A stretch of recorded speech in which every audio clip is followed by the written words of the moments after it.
Crazy game mga idol, binuli ni Kawhi Leonard ang bantay, napakamot na sana sa ulo si SGA. Di mo aasahan ang nangyari sa ending. MVP frontrunner SGA versus the hot man on the Clippers, Kawhi Leonard. For the last 5 games, nag-a-average ng 26 points si Kawhi. Close game sa first 9 minutes nang magsimula ang first quarter. Hindi pa kumakana si Shai Gilgeous-Alexander habang si Kawhi Leonard gusto na agad i-take over ang laban for LA. Start with the 3-pointer, binuli din niya si Lu Dort mga idol. And he sinks this turnaround fadeaway jumper. Sumagot ang Thunder superstar, he splits the defense, attacks the paint, and an acrobatic finish. Matapos naman ang 4 na magkasunod na laro na walang field goal si Ben Simmons, finally back-to-back field goals for Ben 10 nang ipinasok siya under 3 minutes. A double-digit lead for the LA Clippers sa opening quarter mga idol, 34-24. Second quarter, nagpabilib na naman si Ben Simmons with the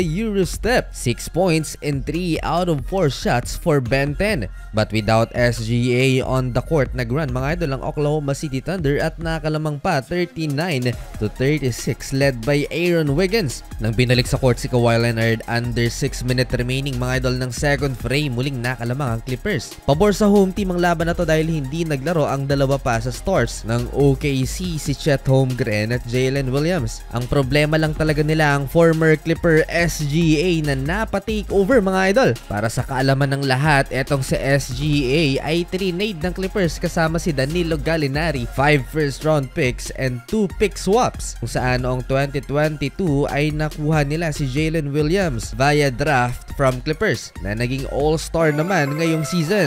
Kapalit lang ng nooy prime Paul George. 17 points sa first half si SGA, 57-51 lamang na ang visiting team. Back-to-back 3-pointers naman kaagad ang binitawan ng LA Clippers mula kay James Harden at Kawhi Leonard sa pagsisimula ng second half. Well, umabot pa ng 9 points ang lamang ng OKC Thunder sa 3-pointer na to ni Lu Dort, but LA Clippers answers back with the run. Kawhi Leonard block and a transition points na itabla ng home team sa 70 ang talaan under 5-minute mark.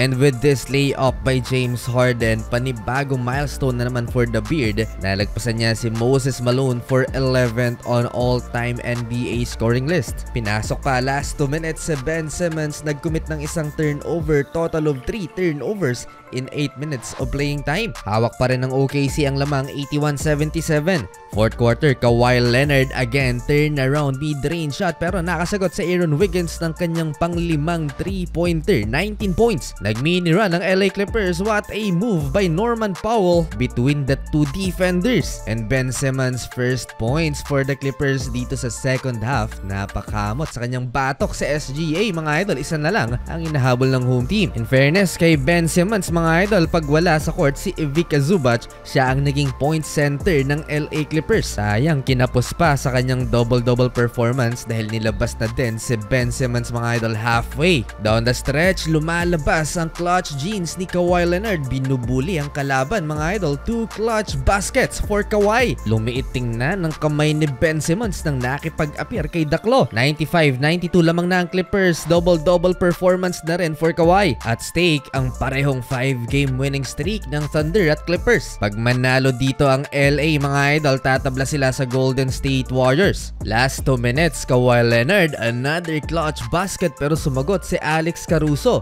ng clutch din, 3-pointer, 100-99 in favor of OKC. Crucial yung missed free throw ni Derek Jones Jr. mga idol. Chance to win the game. Last 22 seconds, nagmintis si Norman Powell. Nakuha ni Zubac ang rebound and another game winner sana. Kawhi Leonard nagmintis, panalo pa ang OKC. What a crazy game!